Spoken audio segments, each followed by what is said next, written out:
Leave my mommy alone. One little boy's courage exposed the billionaire's fiancée's true colors. The Hartwell estate glittered.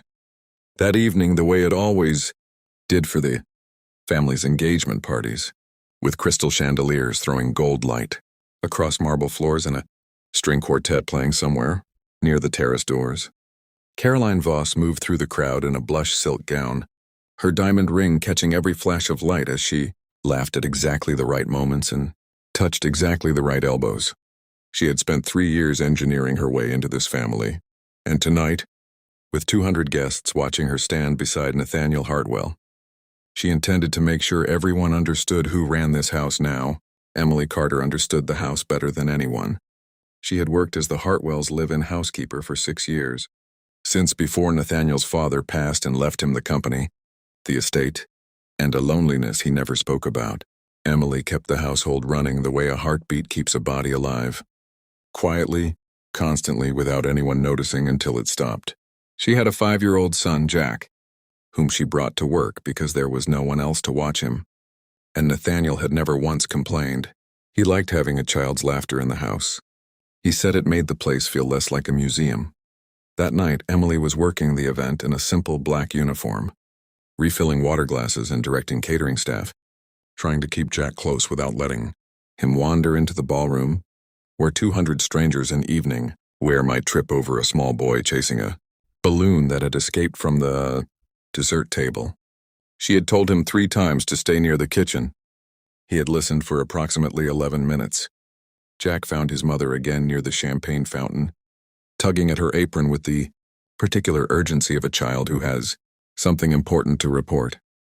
Before Emily could crouch down to hear him, Caroline's voice cut through the noise around them, sharp as a slap disguised as a compliment. "Oh, the help's child is here," Caroline said to the small cluster of women around her, loud enough to carry. "How rustic. Nathaniel, darling, is this really appropriate for an engagement party?" Emily felt her face flush, the old familiar heat of being spoken about rather than to. She had endured worse from Caroline in private over the past year, cutting remarks about her uniform, her hours, her presence in rooms Caroline felt she didn't belong in, but always before it had been behind closed doors, never in front of the entire Hartwell social circle. She opened her mouth to apologize and pull Jack away, already calculating how fast she could get him back to the kitchen without causing a scene. She never got the chance. Caroline reached out and grabbed Emily's wrist, not gently, her manicured nails digging into the skin as she pulled her housekeeper a step closer, as if positioning her for the crowd to see. "You need to teach your son some manners," Caroline said, her voice dropping into something colder now that she had an audience of the right people watching. "This isn't a playground. This is my engagement party." It was the word "my" that did it, spoken with such absolute ownership, as though the house, the evening, and everyone in it belonged solely to her. Emily tried to twist her wrist free, murmuring an apology, but Caroline's grip only tightened, her rings pressing hard enough to leave marks. That was when Jack stepped between them. He was small for 5, barely reaching his mother's hip. Dressed in the little navy sweater Emily had bought him for picture day at preschool, but he planted his sneakers on the marble floor and looked up at Caroline with an expression that had nothing childish in it at all. "Leave my mommy alone." The words rang out across the ballroom, clear and furious, cutting straight through the quartet's music and the murmur of 200 conversations. The room did not merely quiet. It stopped the way a held breath stops. Glasses paused halfway to lips, heads turning in a slow ripple toward the small boy standing between his mother and the woman, about to marry into one of the wealthiest families in the state. Caroline blinked, genuinely startled, the practiced smile faltering for just a moment before she recovered it, forcing a laugh meant to diffuse the tension. "Oh, isn't that adorable," she said, reaching down as if to pat Jack's head, an instinct born of habit, a reflex meant to reassert control by treating the outburst as a cute performance rather than a challenge. Jack stepped back from her hand. "You're hurting my mommy," he said, pointing at Caroline's fingers still wrapped around Emily's wrist. "Let go." The laughter around them died entirely. Someone near the champagne fountain lowered their glass. A woman in emerald green covered her mouth, and Nathaniel Hartwell, who had been across the room accepting congratulations from his uncle, turned at the sudden silence and saw his fiancée's hand locked around his housekeeper's wrist and a 5-year-old boy standing his ground against a woman twice his height.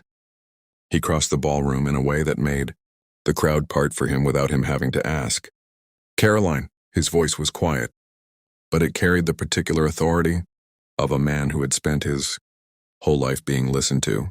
"Let go of her." Caroline released Emily's wrist immediately, already reshaping her expression into wounded confusion, the look of a woman unfairly accused. "Nathaniel, I saw what you were doing." He said it simply, without theater, which somehow made it worse for her than if he had shouted.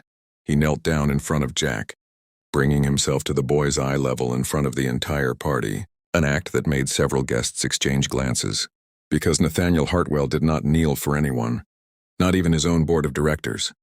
"Hey, buddy. You okay?" Jack nodded, though his small hands were still balled into fists at his sides, his chin trembling with the particular bravery of a child who has just done something enormous and is only now realizing how big it was. "That was very brave of you," Nathaniel said. "Protecting your mom like that. Not a lot of grown-ups would have done what you just did." The words landed on the room like a verdict. Nathaniel stood and turned to face Caroline fully now, and everyone watching understood. They were witnessing something they would talk about for months. "How long has this been happening?" he asked her, his voice still level, still quiet, which was somehow more damning than rage would have been. "The comments.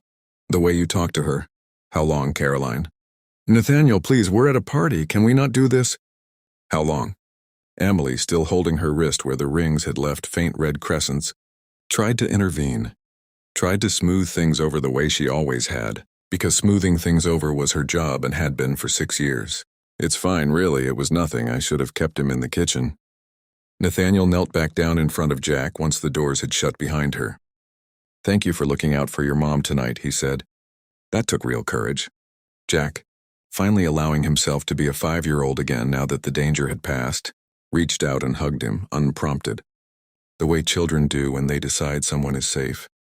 Nathaniel, visibly caught off guard, wrapped his arms around the boy anyway, and Emily, watching her son embrace a man who had just publicly dismantled his own engagement to defend her, felt something in her chest loosen that had been tight for longer than she could remember. In the weeks that followed, the story of that night spread quietly through the household staff and then, inevitably, into the wider circles the Hartwells moved in. Though never in the cruel way gossip usually traveled, people spoke of it almost reverently. The billionaire who knelt for a 5-year-old, the boy who stood his ground against a woman who mistook cruelty for power.